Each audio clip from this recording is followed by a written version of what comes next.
Hi, welcome back. Let's learn how to create provision for bad and doubtful debts. That is, a provision is an estimate of a loss that can happen in the future. But it is a reasonable estimate, that is why we will account it. You can read right here. We make a reasonable estimate of such loss, hence provide for the same. But as it is not a directly loss and we are not sure about it because it is an estimate, hence we will be using the word provisional. So the entry goes like profit and loss account debit to provision for doubtful debts. Okay, okay. Let's see what we can do. Going back to our main sheet right here. First thing that I want to do is I want to, let this entry be right here only. Copy this entry and okay, paste this right here where we'll write provision for bad and doubtful debts. We don't know the journal entry now. Let's put the date this only 2/3. Okay. Now that we know that Time D is bankrupted and it has 9,17,000 due to us, but we are not sure that this whole amount is going to be paid to us or not.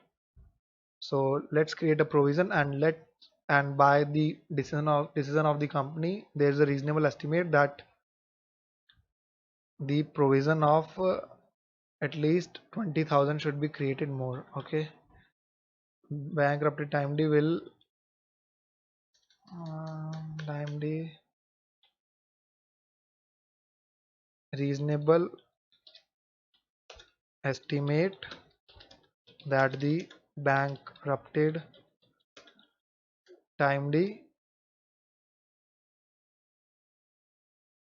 will not pay 20,000. Okay, 20,000. So yeah, is this a journal entry? Okay, and as provision for bad debts is which type of account? I can't seem to remember. Okay, so they are saying that this should be the entry. Let's try passing this entry. First, enter this entry in our Excel sheet. Okay, Excel sheet. Here comes the provision of doubtful debts. We'll name it as doubtful because they are still doubtful, not bad yet and not fully assured.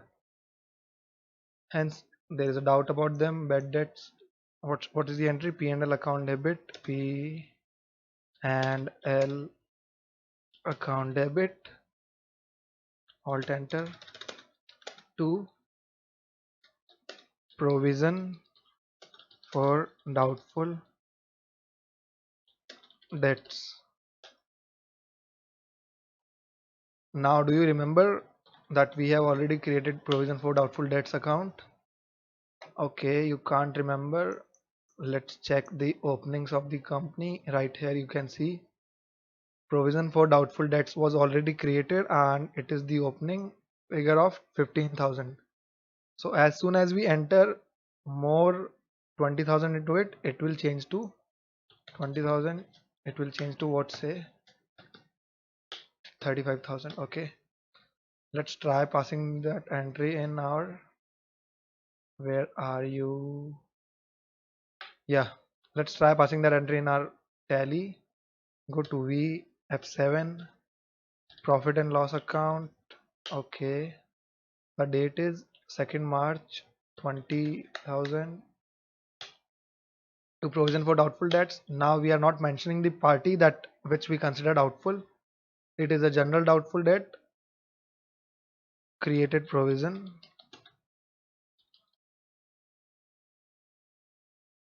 Okay, enter. Yeah.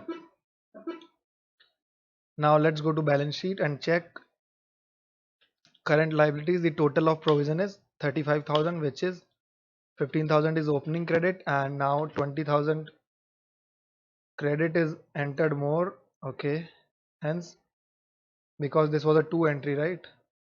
So it was a credit entry. This has increased the provision account, hence it is a correct effect. Let's move on to and see the profit and loss account. Okay, as we have directly debited the profit and loss account, it will not be shown in the P&L account, but the P&L is transferred right into the balance sheet. So it will be shown right here, that is less transferred 20,000. Okay, so this is the effect of provision of doubtful debts. And the same way you can create the provision for taxation, provision for depreciation, provision for repairs and maintenance. So these are some provisional account that a company can create, and this is the same entry and the effect is the same also. Okay, so see you in the next lecture where we'll learn about what are reserves and what are secret reserves.